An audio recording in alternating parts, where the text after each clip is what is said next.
স্ক্রিনে যে এই প্রশ্নটা দেখা যাচ্ছে এটা হচ্ছে ট্যাগ কোয়েশন ঢাকা বোর্ড 2024-এ আসছিল। তো আজকের এই ভিডিওতে আমরা প্রত্যেকটা সেন্টেন্সের আনসার কিভাবে হয় সেটাই আমরা দেখব। তো প্রথম যে সেন্টেন্সটা সেটা হচ্ছে Bangladesh came into being at the cost of a bloody war. তো আমাদের ট্যাগ কোয়েশনের ক্ষেত্রে ফার্স্ট যে কাজটা করা লাগে সেটা হচ্ছে আমাদের হেল্পিং ভার্ব লাগবে, তাই না? তো এই সেন্টেন্সের মধ্যে আসলে আমরা কোনো হেল্পিং ভার্ব পাচ্ছি না। তো সেই ক্ষেত্রে কি করা লাগবে, যে সব সেন্টেন্সের মধ্যে কোনো হেল্পিং ভার্ব থাকে না সেই ক্ষেত্রে আমাদের ডু, ডাস, ডিড এই তিনটাকে ইউজ করা লাগে। তো সেন্টেন্সের মধ্যে যে ভার্বটা থাকবে তো তার মেইন ভার্ব সেটা যদি প্রেজেন্ট টেন্সে থাকে তাহলে আমরা ডু এবং ডাজ ইউজ করব, আর যদি ভার্বটা পাস্ট টেন্সে থাকে তাহলে আমরা ডিড ইউজ করব। তো ভাইয়া এই সেন্টেন্সের মধ্যে আসলে মেইন ভার্বটা কোনটা? এই যে আমরা দেখতে পাচ্ছি কেম, এটা হচ্ছে ভার্বটা মেইন ভার্ব। তো কেম হচ্ছে একটা ভার্বের পাস্ট ফর্ম। সো আমাদের সেই ক্ষেত্রে হেল্পিং ভার্ব কি নিব? আমরা বলছি যদি সেন্টেন্সের মধ্যে হেল্পিং ভার্ব না থাকে এবং মেইন ভার্ব পাস্ট টেন্সে থাকে তাহলে আমরা নিব ডিড, নিয়ে নিলাম ডিড। এরপর কাজ হচ্ছে আমাদের সেন্টেন্সটা অ্যাফার্মেটিভ নাকি নেগেটিভ সেটা দেখা লাগবে। তো আমরা দেখতে পারতেছি এই সেন্টেন্সটা হচ্ছে একটা অ্যাফার্মেটিভ সেন্টেন্স, রাইট? তো আমরা যেহেতু নো, নট, নেভার নাই তাহলে এটা অ্যাফার্মেটিভ সেন্টেন্স, তাহলে আমাদের কাজ কি হয়? আমাদের আনসারটা হবে নেগেটিভ।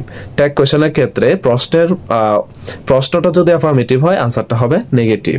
তাহলে এটা যেহেতু অ্যাফার্মেটিভ আমরা এখানে নট যোগ করা লাগবে। তো নটটা কিন্তু পূর্ণরূপে অ্যাড করা যাবে না, আমাদেরকে সংক্ষিপ্ত আকারে অ্যাড করা লাগবে। এই তো করে দিলাম সংক্ষিপ্ত আকারে। এরপর 3 নাম্বার কাজটা হচ্ছে সাবজেক্টের প্রনাউন নিতে হবে। তাহলে এখানে সাবজেক্টটাকে ভাই, সাবজেক্টটা হচ্ছে বাংলাদেশ। তো এই ক্ষেত্রে একটু জানা লাগবে, যদি সাবজেক্টটা কোনো দেশের নাম হয় তাহলে সেই ক্ষেত্রে দুইটা প্রনাউন ইউজ করা যায়। দেশটা যদি মাতৃভূমি নির্দেশ করে তাহলে শি, আর যদি মাতৃভূমি ছাড়া অন্য কিছু নির্দেশ করে সেই ক্ষেত্রে ইট। তো এখানে আসলে বাংলাদেশ মাতৃভূমি নির্দেশ করতেছে না, যার কারণে আমরা ইট ইউজ করলাম। আচ্ছা, এরপর কাজ হচ্ছে আমাদের সেকেন্ড সেন্টেন্সটা। সেকেন্ড যে বি তে যে প্রশ্নটা সেটা হচ্ছে so everyone has some duties and responsibilities to this country. তো এই সেন্টেন্সের মধ্যে আসলে আমাদের প্রথম কাজ কি? হেল্পিং ভার্ব নেওয়া লাগবে। তো হেল্পিং ভার্বটা কে ভাইয়া? এই যে আমাদের হ্যাজ, এইটা হচ্ছে এই সেন্টেন্সের হেল্পিং ভার্ব। তাহলে আমরা কাকে নিব? হ্যাজ কে নিয়ে নিলাম, হ্যাজ। এরপর আমাদের কাজটা হচ্ছে সেন্টেন্সটা অ্যাফার্মেটিভ নাকি নেগেটিভ সেটা দেখা লাগবে। তাহলে এই সেন্টেন্সটা অ্যাফার্মেটিভ না নেগেটিভ? এই সেন্টেন্সের মধ্যে তো নো, নট, নেভার কোথাও কিছু নাই, তার মানে একটা অ্যাফার্মেটিভ সেন্টেন্স। সো আমাদের এখানে আসলে কি করতে হবে? নট অ্যাড করতে হবে হেল্পিং ভার্বের সাথে, করে দিলাম। এরপর কাজ হচ্ছে সাবজেক্টের প্রনাউন নেওয়া। তো এই যে আমাদের সাবজেক্টটা কে আছে? সাবজেক্টটা হচ্ছে এভরিওয়ান।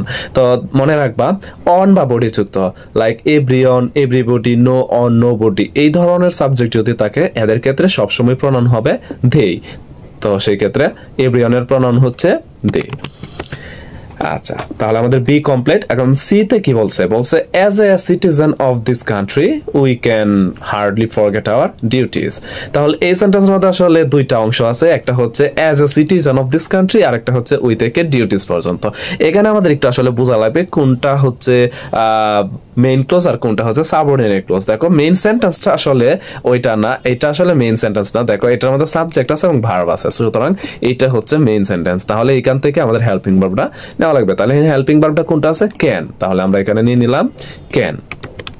এরপর ভাইয়া কাজ কি? এরপর হচ্ছে সেন্টেন্সটা অ্যাফার্মেটিভ নাকি নেগেটিভ সেটা দেখা লাগবে। দেখো এই সেন্টেন্সের মধ্যে কিন্তু হার্ডলি কথাটা আছে।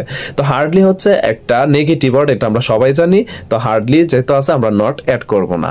এরপর তৃতীয় কাজ হচ্ছে আমাদের সাবজেক্টটা নিয়ে নেওয়া লাগবে, সাবজেক্টের প্রনাউন আসলে। তো এখানে আমরা দেখতে পারতেছি উই আছে সাবজেক্ট, যেটা সাবজেক্টের একটা প্রনাউন, হ্যাঁ, সাবজেক্টিভ ফর্ম। সো আমরা এটা চেঞ্জ করা লাগবে না, আমরা উই নিয়ে নিব। আচ্ছা, তাহলে আমাদের সি তে যে আনসারটা সেটাও কমপ্লিট। এখন হচ্ছে ডি। ডি তে বলছে I am proud to be a citizen of this country. দেখো এখানে আসলে হেল্পিং ভার্ব হিসেবে দেয়া আছে এম, বাট এখানে একটু শিকার বিষয় যেটা সেটা হচ্ছে এম কিন্তু আমরা ডিরেক্টলি লিখবো না। যদি সেন্টেন্সটা নেগেটিভ হয় তাহলে কিন্তু এম এর নেগেটিভ ফর্মটাও চেঞ্জ হবে। যেমন এম এর সাথে যদি আমরা নট যোগ করি সেটা হয়ে যাবে আর এন্ড। সো আমরা এম ডিরেক্টলি কখনোই লিখবো না, আগে দেখবো সেন্টেন্সের মধ্যে এটা অ্যাফার্মেটিভ নাকি নেগেটিভ। দেখো এই সেন্টেন্সটা হচ্ছে একটা proud to be a citizen of this country, এটা হচ্ছে একটা অ্যাফার্মেটিভ সেন্টেন্স। তার মানে আমাদের যে এম আছে তার নেগেটিভ ফর্মটা ইউজ করা লাগবে। তাহলে এম এর নেগেটিভ ফর্ম হচ্ছে আর নট, আর নট। তারপর হচ্ছে আমাদের সাবজেক্টের প্রনাউন। তাহলে এখানে সাবজেক্টটা কে ভাইয়া? দেখো ভালো করে চোখটা মেলায় দেখো, এখানে সাবজেক্ট আছে আই।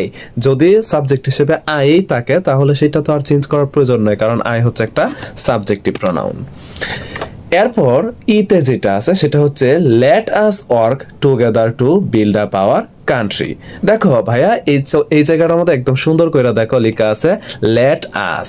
তো মাথার মধ্যে রাখবা যদি কোনো সেন্টেন্সের মধ্যে শুরুতেই লেটস অথবা লেট আস থাকে তাহলে সেই সেন্টেন্সের যেই আনসারটা হবে সেটা একদম মুখস্থ, চোখ বন্ধ করেও লেখা যায়, সেটা হচ্ছে কি শ্যাল উই। তো এই ছিল ঢাকা বোর্ড 2024 সালের যে 5টা সেন্টেন্সের উত্তর। আশা করি প্রত্যেকেই বুঝতে পারছো। পরবর্তী প্রশ্নের আনসার দেখার জন্য আমন্ত্রণ রইল।